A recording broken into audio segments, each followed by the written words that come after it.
Bismillahirrahmanirrahim. Assalamualaikum warahmatullahi wabarakatuh. Pada video kali ini saya ingin membagikan tips dan trik lulus uji kompetensi bagi teman-teman yang ingin mengikuti ujian kompetensi tahun ini. Nah, ada beberapa tips lulus UKOM. Di antaranya yaitu pertama, bila mengerjakan soal kita harus kerjakan dengan rileks dan santai. Kenapa? Karena dengan mengerjakan soal dengan rileks dan santai itu bisa membantu kita untuk lulus uji kompetensi. Ya, karena bila kita terlalu banyak pikiran atau berpikir sesuatu yang tidak pasti, itu bisa mempengaruhi kita dalam mengerjakan soal. Kenapa? Karena stresor yang tinggi, kita bisa kehilangan 50% sampai 100% kemampuan untuk berpikir. Jadi, bila mengerjakan soal, kita harus melupakan masalah lain dulu dan fokus dengan soal itu.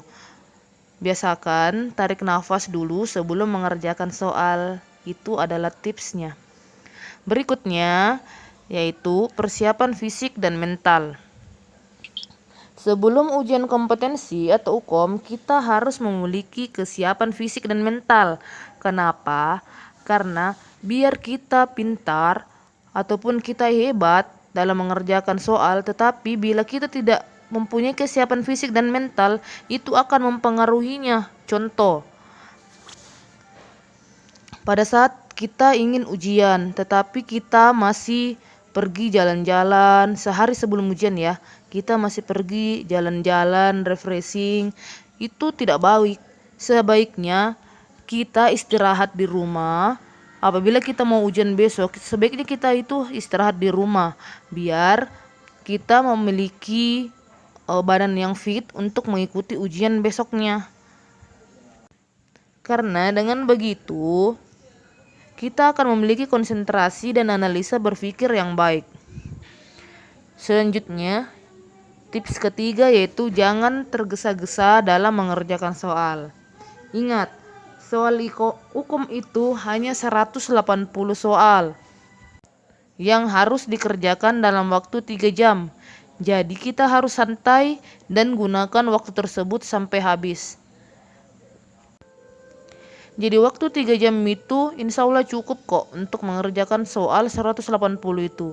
Jadi untuk mengerjakan soal itu jangan tergesa-gesa karena hormon stres akan rilis. Dan saya jamin Anda tidak akan bisa berpikir maksimal.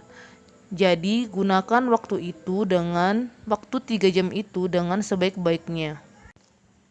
Berikutnya yaitu apabila kita sudah mulai mengerjakan soal, kita boleh mendahulukan yang mudah dan tandai jawaban. Kenapa?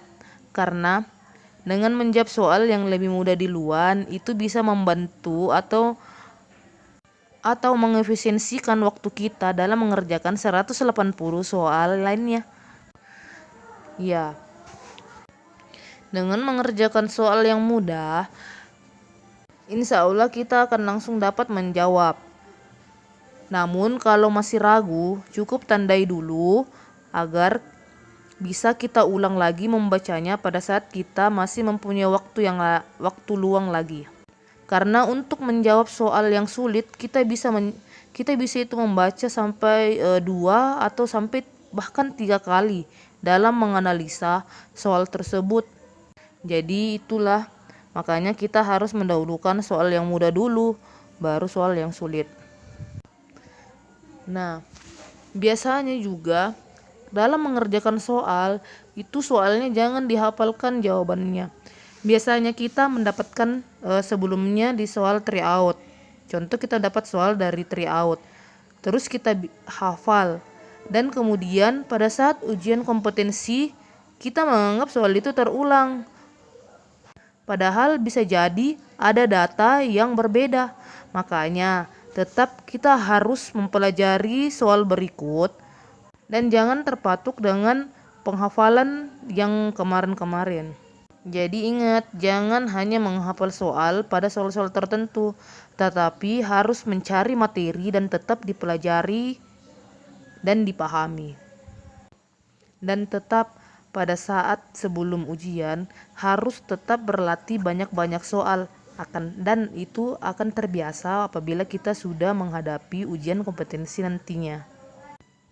Saat menghadapi soal, itu hati-hati dengan adanya distraktor.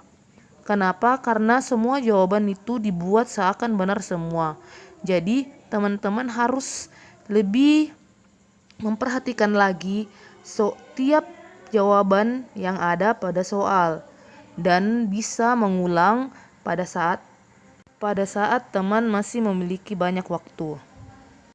Kemudian tips terakhir adalah berdoa. Jadi sebelum melakukan ujian, kita harus meminta doa restu kepada orang tua dan selalu mengingat Allah Subhanahu wa taala. Mengingat Allah Subhanahu wa taala itu kita dengan beribadah. Kita harus meminta kepada Allah. Selalu memanjatkan doa kepada Allah agar kita diberi kemudahan saat menjawab soal hukum itu. Dan juga jangan lupa meminta doa kepada orang tua, karena ridho Allah Subhanahu wa taala itu ada juga tergantung pada ridho orang tua kita. Begitu juga dengan yang teman lain yang non muslim ya. Nah, itulah tadi beberapa tips lulus uji kompetensi untuk teman-teman yang ingin mengikuti ujian UKOM selanjutnya. Nah, buat teman-teman yang belum ditakdirkan untuk lulus UKOM, jangan berputus asa. Tetap harus coba dan coba lagi sampai Anda lulus. Karena dengan terus mencoba, Anda akan semakin banyak memahami soal-soal yang ada pada ujian kompetensi. Jadi teman-teman yang tidak lulus jangan menganggap bahwa dengan tidak lulus teman berarti bodoh. Bukan. Itu karena kita masih belum paham dengan soal yang diujikan. Jadi dengan pengalaman yang banyak, insya Allah kita bisa lulus UKOM berikutnya. Semoga bermanfaat untuk teman-teman ya. Salam sukses, salam kompeten.